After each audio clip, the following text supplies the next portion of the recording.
Hey friends, it's Pepper. Welcome back to my channel and our very first episode of Silver Lining Saturday. I'm really excited about this series and I hope to come online each and every Saturday this year and talk about the most amazing variety of silver and gray wigs. If you've heard me before, you've heard me say, these ain't your grandma's wigs, ladies, and they really aren't. I remember my grandmother's wigs, and the ones that we have today are nothing like the ones from years ago. And the variety of silver and gray tones and color combinations is just astounding.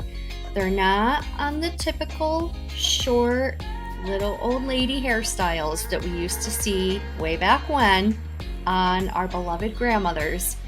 These are up to date, they're modern, they're fresh, they can be edgy, they can be fashion colors. There's just so much that we can show you and so much that we can talk about together. So sit back, make yourself at home, maybe grab your favorite drink, and let's get into this first color spotlight, Coconut Silver Blonde. It's all about the color, ladies. Coconut Silver Blonde. I am just such a huge fan of this color from the moment I tried it and put her on. She's a beautiful blended color with no root. And so if that is your thing and you don't want a dark root or any kind of contrast at the root at all, this wig might be just the thing you're looking for. And so I'll get up as close as I can to the camera. And then I'll go outside later and do a video outside on my patio in the sunshine so you can really get a good sense of what she looks like. Now on the screen, there is the color code, and it's a long one. It's 101, 102, 103, 60A, 23A, and 17. What does all of that mean? Well, underneath, you'll see exactly what it means. It's a blend of silver, pure cool ash, coconut blonde with platinum blonde highlights. So that's exactly what you're getting. Sometimes you read these color codes and you go, I don't really know about that.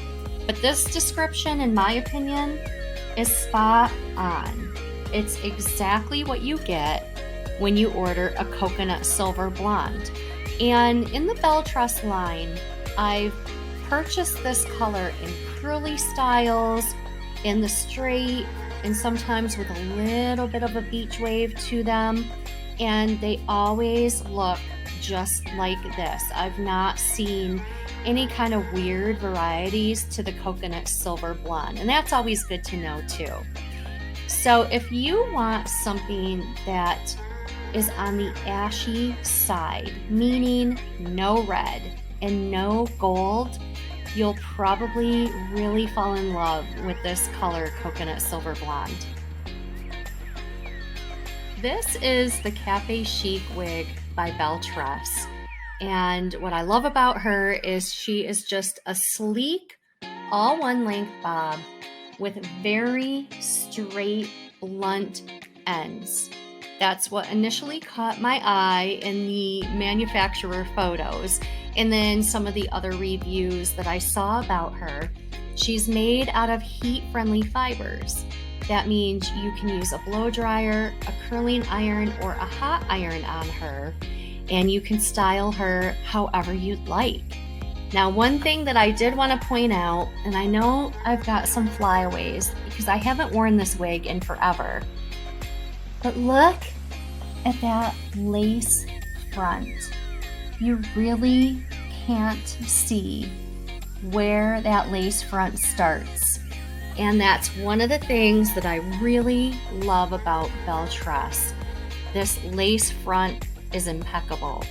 And it's one of the things that for the price, it's a feature that I wouldn't go without, ladies. If you're gonna wear a style like this, with no bangs to kind of hide the front of the wig, this is definitely something that you want to have on a wig like this. And it's not itchy, it's not scratchy. Sometimes they can be, and I find it to be very comfortable. Now, you normally don't see wigs unless they're new. It's really big to unbox wigs, and I'll be doing that too. But on the occasions when I'm showing you a wig that I've had for quite some time, I think it's only fair to point out, how did it hold up? And is it a reliability rock star? And the quick answer to this one is yes, and I'll tell you why, ladies. And this is the kind of information I wish I knew going into wigs, and wondering, is this going to be worth the money? Because this is a big chunk out of our budget, right? And we want to know that we're getting a good value. And so for this particular wig, I would say yes, the value is excellent. Now, this isn't going to be the experience that everybody is going to have, but I'll tell you what I went through with her. So I bought her last year in June, and I live in Phoenix, Arizona. If you've never experienced the desert, look, we all know. It's hot, it's sunny, it's dry, and we get it. It's really, really hot. But until you live here and experience just how unforgiving the weather really is, it's pretty miraculous to see this wig at 7 months old looking as good as she does. I wore her for 4 months straight, 5 days a week, at least 10 to 16 hours a day. And on top of just all of that, I ride public transportation to and from work. So for at least 40 minutes a day, I am outside in the heat, in the sun, in the wind, with the sand that can destroy patio furniture. I think she's done really, really well. Now, the ends are undeniably dry, and they might even look a little bit ratty on camera. Some of them feel like straw. It's just the way it is, especially with heat-defiant fibers. I've had wigs that are very popular, some of the best sellers. And when I was new to wearing wigs, I didn't know all of the ins and outs of heat-friendly fibers. And I had one last me all of 10 days. And I paid well over $300 for her because she's got all the bells and whistles and all of the upgrades. And yeah, I lost a lot of money on that investment. But with this wig, I didn't lose any money because of everything that I just mentioned. You know, for the price, $180. I probably paid $200 by the time I paid tax and shipping. Probably a little bit over $200. But for that amount of money, for me, not having to go to the salon, put all kinds of chemicals and bleach on my hair, fry my own bio hair, have to go probably within 2 weeks of initially coloring it because my roots are already starting to show. You know, all of those things are the reasons why, for me, I think this wig was well worth it. I can still wear her. I have trimmed some of the bottom of this wig. So she probably doesn't look spectacular any longer. And that's okay with me. I just took little pieces here and there, just very, very tiny amounts off the bottom when it started to look really ratty, when it started to tangle all of the time. And that is exactly how I feel about this wig. I think she's great. I love the fibers. They have held up through all of that craziness outdoors.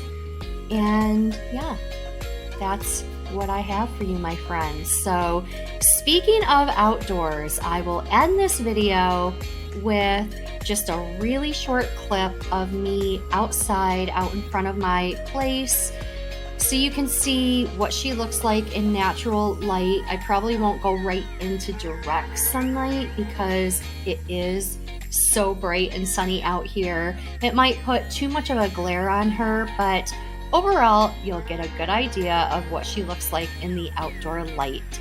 So thank you again for coming in and for allowing me into your home. I appreciate you so very much. I will see you on the next broadcast.